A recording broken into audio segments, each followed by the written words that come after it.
लोकप्रिय चॅटबॉट ChatGPTने त्यांच्या युजरसाठी एक नवीन ट्रेंड सुरू केला असून या ट्रेंडमध्ये युजर्स त्यांचे फोटो अॅनिमे सारखे क्रिएट करू शकतात। या ट्रेंडला गिबली असं नाव देण्यात आलं आहे। सोशल मीडियावर ट्रेंड होत असलेलं गिबली पोर्ट्रेट नेमकं काय आहे, तसेच तुम्हाला तुमचा फोटो या गिबली स्टाईलमध्ये बनवायचा असल्यास काय करावे लागेल, चला तर जाणून घेऊया या व्हिडिओच्या माध्यमातून। जगात AI तंत्रज्ञानाचा विकास होत असतानाच त्याचा वापरही तितक्याच जलद गतीने सुरू आहे। सोशल मीडियावर हे बदल अतिशय झपाट्याने पाहायला मिळत असून त्यातच आता एक कमाल फीचर सर्वच नेटकरी वापरताना दिसतायत। या फीचरची सर्वांनाच भुरळ पडली असून यामध्ये तुम्हाला केवळ तुमचा फोटो ChatGPT मध्ये अपलोड करायचा आहे आणि क्रिएट गिबली फोटो असा प्रॉम्प्ट तुम्हाला द्यावा लागणार आहे।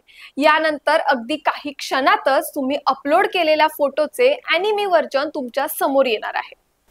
सर्वांना भुरळ पाडणारे हे फीचर नेमकं काय आहे, तर स्टुडिओ गिबली हा जापानी ॲनिमेशन स्टुडिओ आहे। गिबली ॲनिमेशन स्टुडिओची स्थापना 1985 मध्ये मियाजाकी, सुझुकी आणि ताकाहाता यांनी केली होती।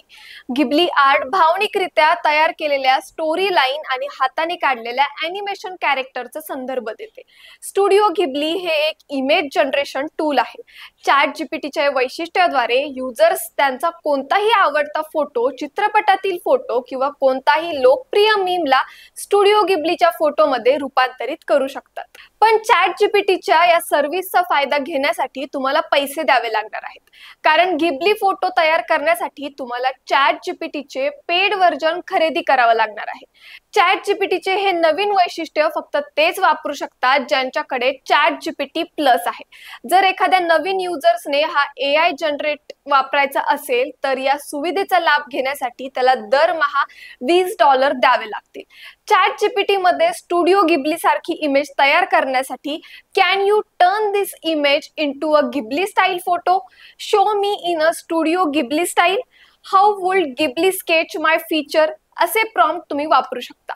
तर माहिती देणारा हा व्हिडिओ तुम्हाला कसा वाटला कमेंट्स मध्ये नक्की सांगा। तसेच व्हिडिओला लाईक करा, शेअर करा आणि स्प्रेड इटला सबस्क्राईब करा। धन्यवाद।